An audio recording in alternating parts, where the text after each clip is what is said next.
खुदा के वास्ते महवे सुकूत तोड़ भी दे, सारा शहर आपकी गुफ्तगू का प्यासा है। डॉक्टर नितिन राव साहब।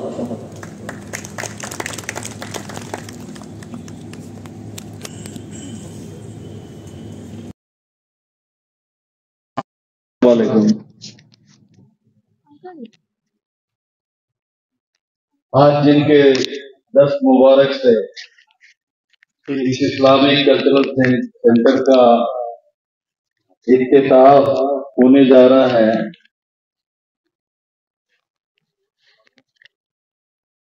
आज जिनके दस्त मुबारक से इस इस्लामिक कल्चरल सेंटर का इफ्तिताह होने जा रहा है,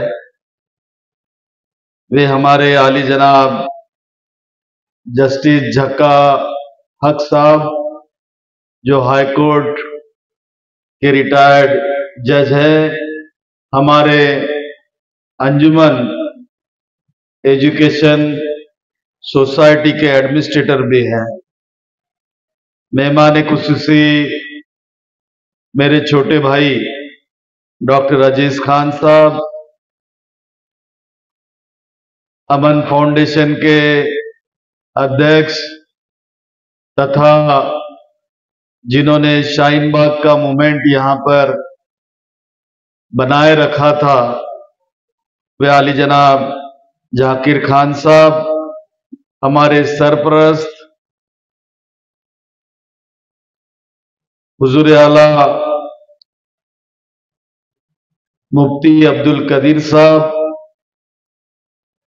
मेरे भतीजे और हमारे इलाके के महाराष्ट्र तथा गोवा में जिनका नाम है, वे आली जनाब एडवोकेट आसिफ कुरैशी साहब, जिनकी रहनुमाई में यह इस्लामिक कल्चरल सेंटर को हमने अंजाम देने की कोशिश की। वे डॉक्टर रजीउद्दीन सिद्दीकी जी, डॉक्टर सरफराज अहमद साहब, मोहम्मद बिलाल जी, आली जनाब अकील अफसर साहब, उनके तमाम साथी मंच पर इस वक्त मौजूद सभी, विशेष रूप से जिनके नाम का मैं जिक्र नहीं कर सका, वे हमारे आली जनाब अब्दुल वहाब पारिक साहब, जमाते इस्लाम के हमारे डॉक्टर अनवर अहमद साहब, परवेज सिद्दीकी जी, डॉक्टर नियाज सिद्दीकी जी, हमारे पूर्व नगर सेवक मंसूर खान साहब, पूर्व नगर सेवक इब्राहिम टेलर जी, पूर्व नगर सेवक दिनेश यादव जी, हमारे ब्लॉक कांग्रेस कमेटी जिनके ब्लॉक में यह इस्लामिक कल्चरल सेंटर बना, वे दीपक खोबरागड़े जी, हमारे मूलचंद मेहर जी, नीचे हमारी जो बहनें बैठी है मोहतरमा शबनम खान जी, हमारी बहन खातिजा सिद्दीकी जी, कल्पना द्रोणकर जी, मंच पर आसीन सभी हमारे मेहमान, खवातीन व हजरात, मेरा एक सपना था, जिस सपने को आज अंजाम के रूप में मैं यहां देख रहा हूं। मुझे याद है कि 2004 में मैं जब इंडिया इस्लामिक सेंटर में 2 दिन रहा, तब मुझे लगा कि ऐसी ही चीज कोई हमारे यहां क्यों नहीं बन सकती। तो उसकी नींव रखने की मैंने उस समय कोशिश की। मैं शुक्रिया अदा करना चाहूंगा उसके लिए आर्किटेक्ट अशफाक अहमद साहब का, कॉन्ट्रैक्टर प्रवीण गेडाम जी, एनआईटी के सभी सिपह सालार, खास करके उस समय डॉक्टर टी चंद्रशेखर जी ने मुझे मदद की थी और यहां पर हम इस सेंटर को आज अंजाम दे रहे हैं। कभी दुष्यंत कहते हैं कि सिर्फ हंगामा खड़ा करना मेरा मकसद नहीं, सारी कोशिश है कि सूरत बदलनी चाहिए। मेरे सीने में नहीं तो तेरे सीने में सही हो कहीं भी आग, लेकिन आग जलनी चाहिए, आग जलनी चाहिए। आज इस इस्लामिक सेंटर उद्घाटन के जरिए हम उत्तर नागपुर के तमाम हमारे कौम के समुदाय की सूरत बदलने का काम करने जा रहे हैं। हमारे पवित्र कुरान में सबसे पहले वही बात कही गई है, इकरा बिस्मे रबिकल लजी खलक। यही पैगाम देती है कि पढ़ो अपने रब के नाम से जिसने पैदा किया। कुरान यह कह रहा है कि अगर हमें अपनी जिंदगी में कामयाबी हासिल अगर करनी है तो तालीम हासिल करना होगा। इसी पैगाम को आप तक पहुंचाने का आज मैं इस्लामिक सेंटर की शुरुआत करने के साथ आगाज कर रहा हूं।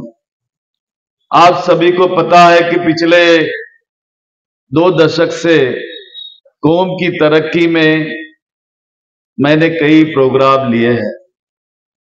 मैं शुक्रिया अदा करना चाहूंगा यहां पर कि जब मैंने इसका काम शुरू किया था तब कुछ बातें मैंने जिनसे शेयर की थी और जिनसे मैंने इस मसले पे बातचीत की थी, वे तत्कालीन किदवाई स्कूल के प्राचार्य जफर खान साहब भी यहां मौजूद हैं, जिन्होंने मुझे इसके लिए गाइड किया। यूं तो मैंने हमारे पढ़े लिखे नौजवानों को नौकरी दिलाने के लिए रोजगार मेला लिया, भारत की बड़ी बड़ी कंपनियों ने हिस्सा लिया था और कई नौजवानों को काम भी यहां पर हासिल हुआ। यहां मिसेस शबनम खान जी है, उनके जरिए उर्दू के फरोग के लिए हमने ऑल इंडिया मुशायरे का आयोजन भी यहां पर किया था और काफी सक्सेस भी हुआ था। स्पोर्ट्स को बढ़ावा देने के लिए स्पोर्ट्स अकादमी बनाई है, जिसका फायदा कई बच्चे उठा रहे। मैंने जब हम छोटे थे तब यहां पर फुटबॉल खेलने के लिए किदवाई ग्राउंड एक था और किदवाई क्लब और कामठी का रब्बानी क्लब, इनमें बड़ी जोरों से फुटबॉल की मैचेस होती थी। इस वक्त मेरे नाम पर भी फुटबॉल की टूर्नामेंट से यहां पर चल रही है। लॉकडाउन के समय में मेरी कोशिश रही कि हमारा कोई भी शख्स भूखा ना रहे, उनकी बीमारी में उनको दवा वक्त पे मिले। मैंने रोज तकरीबन 40,000 खाने के पैकेट्स इस उत्तर नागपुर में बंटवाए हैं और यहां के लोगों की जान बचाने की कोशिश की है। दवा तो देते हैं हम, मैं पालक मंत्री था सारे अस्पतालों में, या डॉक्टर अनवर साहब है, उनको पता है। जो भी सेंटर थे सब में दवाएं मुहैया कराई थी, खाने के पैकेट्स पूरे जिले में बंटवाए थे, लेकिन विशेष रूप से खाने के बना हुआ खाना, उसके पैकेट्स हमने उत्तर नागपुर में काफी बांटे। उस समय एक फैसिलिटी उपलब्ध कराई थी, लेकिन आने वाली सदी में यह भारत 2 कौमों में बंटने जा रहा है। आप कहेंगे कि ये क्या बात हुई, ये कौन सी 2 कौमें हैं जिसमें भारत बंट जाएगा? एक बंटवारा तो हम देख चुके हैं, ये कौन सा दूसरा बंटवारा है? दोस्तों, एक बंटवारा में एक कौम ऐसी रहेगी कि जिन्हें फर्राटेदार अंग्रेजी बोलना आता है और जिसे कंप्यूटर पर अच्छे से काम करना आता है, तो दूसरी कौम वो होगी कि जिसे दोनों भी बातें आती नहीं, दोनों भी चीजें नहीं आती है। पहली वाली देश और विदेश में शोहरत पाएगी, उनको शोहरत मिलेगी, कामयाबी मिलेगी। दूसरी इस देश में ही मजदूरी ढूंढेगा इन बातों पे हमें गहरे से सोचना पड़ेगा, विचार करना पड़ेगा कि हमारी कौम को हमें भविष्य में क्या देना है, वरना हमारी कौम कुछ हमें माफ नहीं करेगी। मुफ्ती साहब, मुझे माफ करना, लेकिन मदरसे द्वारा अपने यहाँ जो पाठ्यक्रम है उसकी समीक्षा करने का यही सही वक्त है। उन्हें वह हर किताब अपने पाठ्यक्रम में शामिल करनी होगी जिससे उनके बच्चों की सोच, हमारे बच्चों की सोच वैज्ञानिक और संवैधानिक हो। क्योंकि वैज्ञानिक, आपने डॉक्टर अब्दुल कलाम साहब का नाम सुना होगा, अपने देश के प्रेसिडेंट रहे हैं, और संवैधानिक यानी डॉक्टर बाबा साहब आम्बेडकर जी ने हमें जो संविधान दिया, जो फंडामेंटल राइट्स दिए, जिसके जरिए हमें कुछ अधिकार मिले हैं बात करने की, अपनी बात रखने की, जीने की, वो अधिकार की बात होती है। इसलिए संवैधानिक से मेरा आशय संविधान के विस्तारित ज्ञान से है। और आपको संविधान ये भी बताता है कि आपको अपना नेता किसे चुनना है। यह आपका निजी फैसला होगा, परंतु यह फैसला लेने से पहले यह तय करे कि उनके भाषण और उनके वादे सच्चे हैं या कैसे हैं, धार्मिक है या सामाजिक है। आप लच्छेदार भाषण देने वाले नेताओं से आपको बचना पड़ेगा और अपने बारे में सोचना पड़ेगा, अपनी कौम के बारे में सोचना पड़ेगा, अपने बच्चों के भविष्य के बारे में सोचना पड़ेगा। अपने बच्चों के सोशल मीडिया को देखें कि वह क्या देख रहे हैं कि और फैला क्या रहे हैं। आपको अपने इतिहास को देखना है, या वर्तमान और भविष्य को यह आपको तय करना है। आपको अपने जुलूसों में भीड़ ज्यादा दिखानी है या स्कूलों और अच्छे संस्थानों में, यह सब आपको तय करना है। मैं यह भी देख रहा हूं कि इतना अच्छा सेंटर यहां बनाने के बाद यहां भीड़ नहीं है जस्टिस साहब, लेकिन कहते हैं ना कि मैं अकेला ही चला था जाने दे मंजिल मगर, लोग जुड़ते गए और कारवां बढ़ता गया। ये तो आपने नींव रखी है, आपके शुभ से नींव रखी जा रही है, तो ये कारवां बढ़ने वाला, रुकने वाला नहीं। आज जरूर लोग नहीं आएंगे, लेकिन कल आपको यहां लोग दिखेंगे। तो यह आपको सोचना होगा कि आपकी संख्या स्कूलों, उच्च संस्थानों में, उच्च पदों पर कितनी है, और यह भी आपको तय करना होगा कि देश के तमाम IITs, triple IITs, NITs, IIM, AIMS, NIFT, double IMC और प्रमुख विश्वविद्यालयों में आपके कितने लड़के और लड़कियां आज वहां पे नौकरी कर रही है या पढ़ रहे हैं।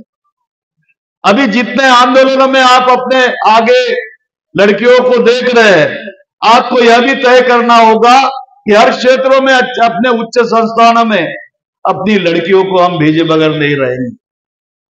ऐसे में हमारा फर्ज बनता है कि हम आवामों को पंथों में नहीं बांटे, इसके बजाय उन्हें अगर बेहतर शिक्षा के लिए प्रेरित करेंगे तो मुझे लगता है कि हमें कामयाबी जरूर भविष्य में हासिल होगी।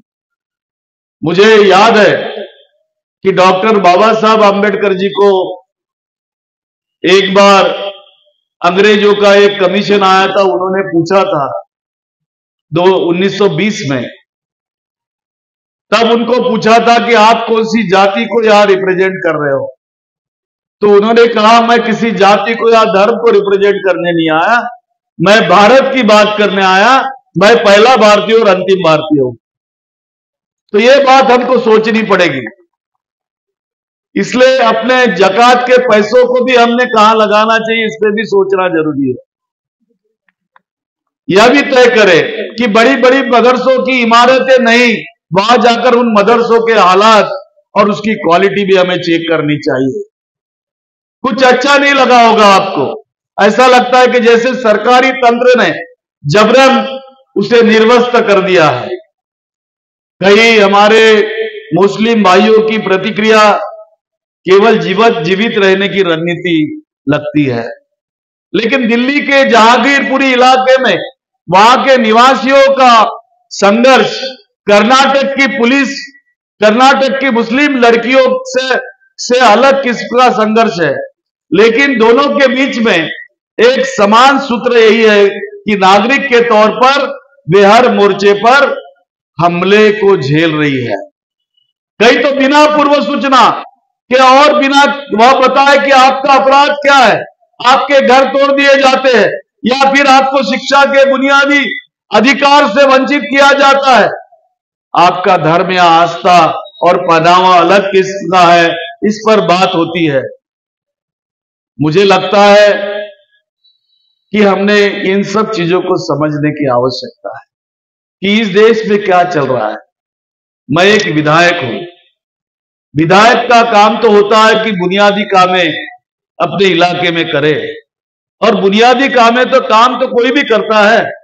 कारपोरेटर भी बुनियादी काम करता है, नालियां बनाता है, सड़क बनाता है, पीने का पानी देता है, बगीचा बनाता है, मैदान खेलने का देता है। लेकिन उसके अलावा विधायक जिसे कहते हैं, उसका विधायक काम क्या होता है? विधायक का मतलब होता है कुछ हटकर, यानी कुछ अलग। और मैं समझता हूं कि मैंने यहां आज जो चीज आपके समक्ष पेश हो रही है वो एक विधायक काम है, असल में विधायक काम। उत्तर नागपुर काफी पिछड़ा हुआ इलाका। सन 2000 में यहां रात को तब की वैरायटी टॉकीज के चौक सर अगर कोई ऑटो रिक्शा या रेलवे स्टेशन से ऑटो रिक्शा हम मांगते थे, तब इतने रास्ते भी बड़े नहीं थे। आप क्या है, बिजली भी खंभे भी सड़कों पर नहीं थी, अंधेरा रहता था, तो रात को ऑटो रिक्शा वाला भी यहां नहीं आता था। वो कहता था कि नहीं रे बाप, मैं आपके इलाके में नहीं चलता हूं, अगर गया तो लोग मुझे मार डालेंगे। रोज के 2 मर्डर, एक पुलिस स्टेशन था पांचपावली का, एक रोड था कामटी रोड जो बड़ा था, जहां रोज एक एक्सीडेंट होता था। आज ये घटनाएं होती है क्या? आज उत्तर नागपुर में आपको गुनहगारी दिखती है क्या? अगर यहां गुनहगारी अगर दिखी रहती तो मोमिनपुरे से निकला हुआ हमारा मुसलमान भाई, हमारी बहन यहां आकर अपना मकान नहीं बनाते थे, सुरक्षित नहीं रहते। दोस्तों, ये बातें तो बहुत लंबी है, लंबी कही जा सकती है, लेकिन मैंने एक कोशिश की, यह मेरी कोशिश है, जिसे आप ट्रेलर भी कह सकते हैं। अभी पूरी पिक्चर बाकी है। डॉक्टर बाबा साहब आम्बेडकर कन्वेंशन सेंटर में बना रहा था, वो आपके इस्लामिक सेंटर से पहले बना। इसे 20 साल लगे, उसे 7 साल लगे। लेकिन मैं अल्लाह ताला का शुक्रगुजार हूं कि उन्होंने मेरे पास डॉक्टर नियाज को भेजा। बड़ी बड़ी महफिल में हम सब हमारे कौम की एक मीटिंग कर रहे थे, और उस कौम के मीटिंग में उन्होंने 2 सवाल मुझसे पूछे। एक कहा कि ठीक है साहब, हम आपको मानते हैं, लेकिन आपने हमारे कौम के लिए क्या दिया है? आपने बात कही थी इस्लामिक कल्चरल सेंटर की, वो तो खंडर बन के पड़ा हुआ है। आपने बात की थी ईदगाह की, वो तो हो नहीं रहा। नियाज भाई, अभी वैसा ही पिक्चर है क्या? अभी वैसी पिक्चर है कि कुछ बदलाव है? तो इस प्रकार से हमने कोशिश की कि यहां पर एक अच्छी लाइब्रेरी बने, और लाइब्रेरी मॉडर्न हो, एयर कंडीशन हो। ये लाइब्रेरी मॉडर्न भी है, एयर कंडीशन भी है, या लड़कियां भी पढ़ेगी या लड़के भी पढ़ेंगे, और हमारे बच्चे 12वीं तक के तो एक पढ़ाई करते हैं। 12वीं के बाद किसी वकील बनना होता, किसी इंजीनियर बनना होता, किसी डॉक्टर बनना होता, तो यहां क्लैट की, यहां नीट की, और यहां JEE की सारी कोचिंग की सुविधाएं भी यहां पे अलग क्लासरूम बनाकर हमने कर दी है।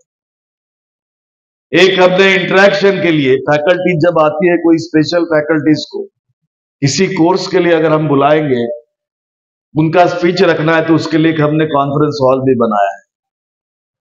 मुफ्ती साहब, केवल हम यही नहीं देने वाले, इसके साथ साथ हमारा बच्चा, आपको मैं बता दूं कि उर्दू के लिए स्पेशल अरेंजमेंट यहां हमने रखी है, बल्कि यह पूरी इस्लामिक कल्चरल सेंटर पूरी मुस्लिम कौम के लिए ही एक स्पेशल रहेगी। इसमें कोई दूसरे कौम का आदमी आ भी नहीं सकेगा, ये मैं आपको बता दूं। जब तक हमारे बच्चे सरकारी डिपार्टमेंट में नौकरी ना करें, क्योंकि मैंने देखा था कि जब मैं विधायक बना उसके पहले हमारे मुस्लिम बस्तियां जो थी उसमें दरी वाले बहुत थे। दरी वाले, सारे दरी वाले यूपी से आए हुए थे, दरी का काम करते थे, मेहनत करते थे, गांधी बाग के मार्केट में अपनी दरिया बेचते थे, बच्चों को कैसे भी बड़ी मुश्किल से पढ़ाते थे। आज वही दरी वालों के बच्चे कोई डॉक्टर बना है, कोई इंजीनियर बना है, कोई वकील बना है, ये भूलना नहीं चाहिए, जबकि उनका कोई सुविधा नहीं थी, लेकिन आज उनको यह सुविधा यहां मुहैया कराई जा रही है। आप अगर सरकारी जॉब्स का, नौकरी का अगर हिसाब मांगेंगे तो हमारी भागीदारी सरकारी नौकरी में 3% है, केवल 3%। हमारे बच्चे आईएएस में, आईपीएस में सिर्फ 3% है। हर साल 1000 बच्चे यूपीएससी में क्लियर करते हैं, जिससे हमारे कौम के सिर्फ 30 बच्चे रहते हैं। लेकिन अगर हम दूसरे डिपार्टमेंट की बात करें तो हर साल भारत में सरकारी डिपार्टमेंट में 5 लाख नौकरियां निकलती है, लेकिन हमें इसका ज्ञान तक नहीं है। इसलिए हम इस्लामिक सेंटर में एक इंफॉर्मेशन सेंटर भी बनाएंगे, जिसमें क्वालिफाइड स्टाफ बच्चों को गाइड करेगा, एडवाइस करेगा, और इसी तरह UPSC, MPSC, staff selection board, railway board, banking और तमाम कॉम्पिटिटिव एग्जामिनेशन के लिए यहां ट्रेनिंग्स दी जाएंगी। उसके लिए इम्तिहान के लिए भी हम कोशिश करेंगे। सरकार तो आने दीजिए, रजी भाई आपने कहा कि इसको चलाएंगे कैसे, तो हमने वो सोच रखा है। तकलीफें तो आती है, और तकलीफें अगर नहीं आए तो उस बात में दमी क्या है। कुछ लोग तो होते हैं कि तालाब में मेंढक जैसा ड्राव ड्राव करते हैं, एक ईंट भी नहीं लगाते कहीं जाकर कौम के लिए, लेकिन बातें तो बड़ी बड़ी करते हैं। आज आप उन लोगों को जाकर बता दीजिए कि हमारे कौम के लिए एक मिसाल यहां खड़ी हुई है। हमारे मुस्लिम बेटियों के लिए भी यहां हमने विशेष प्रावधान रखा है, उसका केयर लेंगे। मैं मैनेजमेंट कमेटी से रिक्वेस्ट करूंगा कि उनके लिए स्पेशल सिस्टम्स यहां अडॉप्ट की जाए। इसके साथ साथ हमारे बच्चे विदेश पे कैसे जाए, उनको ओवरसीज में एजुकेशन कैसा मिले, अच्छी तालीम के लिए जीआरई, टोफेल, आईएलटीएस, इसकी भी कोचिंग की सुविधा यहां पर हम करेंगे। इस पर जो खर्च होगा वो आने वाली सरकार से हम मांग लेंगे। कुछ बातें तो छीनकर की जाती है, छीनेंगे। हमारे नेता श्री राहुल गांधी जी का कहना है कि जिसकी जितनी संख्या भारी उसकी उतनी भागीदारी। हमारे महाराष्ट्र में मुस्लिम समुदाय की अगर जनसंख्या अगर आप जानना चाहेंगे तो 14% है, और देश में वही 15% है। लेकिन इस प्रतिशत के मुताबिक हमारी सत्ता में भागीदारी नहीं है। हम कोशिश करेंगे कि प्रदेश में हमारी सरकार आने के बाद अल्पसंख्यक मंत्रालय में उनकी जनसंख्या के आधार पर विशेष बजट बने, इसके बारे में निश्चित रूप से हम अमल में लाने की कोशिश करेंगे। एक स्टेट हमारे देश में था, जिस स्टेट में हमें हर वक्त एक मुसलमान मुख्यमंत्री मिलता था, मुस्लिम समुदाय का मुख्यमंत्री मिलता था, हमारी कौम का मुख्यमंत्री मिलता था। लेकिन आज भाजपा की इस सरकार ने उस स्टेट का, जम्मू कश्मीर का दर्जा हटा दिया, राज्य का दर्जा हटा दिया, मुख्यमंत्री पद खारिज किया और केंद्र शासित प्रदेश बना दिया। लेकिन इसका मतलब ये नहीं होता कि कुछ हो नहीं सकता। भारतीय संविधान में वो ताकत है कि वो ताकत अच्छे को झुका सकती है। बात केवल हमारी होती है कि हम कितनी ताकत के साथ, कितनी तादाद के साथ, कितनी संख्या के साथ उस संविधान के साथ खड़े होते हैं और उसके लिए लड़ते हैं। आज अगर भारत में यह संविधान नहीं होता तो आपका और हमारा क्या हाल होता ये हम समझ ही नहीं सकते हैं। जितनी तकलीफें, जितना दर्द मुस्लिम कौम को है, उतना ही दर्द, उतनी तकलीफें हमारे दलित भाइयों को भी है, हमको भी है। यह बात दिमाग में रखनी चाहिए। इसलिए हमें इन सब बातों पर सोचना पड़ेगा। हमारे हौसलों को बुलंद रखने की आज आवश्यकता है। अपने कौम को बड़े और ऊंचे सपने दिखाने के साथ, देखने के साथ ताकीद करना है। इसलिए कि किसी ने कहा है कि मंजिलें उन्हीं को मिलती है जिनके सपनों में जान होती है। पंख से कुछ नहीं होता, हौसलों में उड़ान होती है, हौसलों में उड़ान होती है। हम अपने हौसलों को बुलंद रखेंगे। हमारी आने वाली नस्लों के लिए बेहतरीन प्रोग्राम तैयार करेंगे और आज के दौर में जो नफरत की राजनीति चल रही है उसका डटकर मुकाबला करेंगे, साथ साथ करेंगे। नहीं तो ये आने वाली नस्ल हमें कभी माफ नहीं करेंगी। शायद हमें उसके बारे में जरूर सोचना पड़ेगा, प्रोग्राम बनाने पड़ेंगे। किसी ने कहा बहरहाल हमें मक्तल से गुजरना होगा, बहरहाल हमें मक्तल से गुजरना होगा। बच गए हम तो किसी और को मरना होगा। अगली नस्लों को तबाही से बचाने के लिए जो भी करना है इसी नस्ल को करना होगा, इसी नस्ल को करना होगा। इसके साथ साथ मैं पुनः एक बार शुक्रगुजार हूं हमारे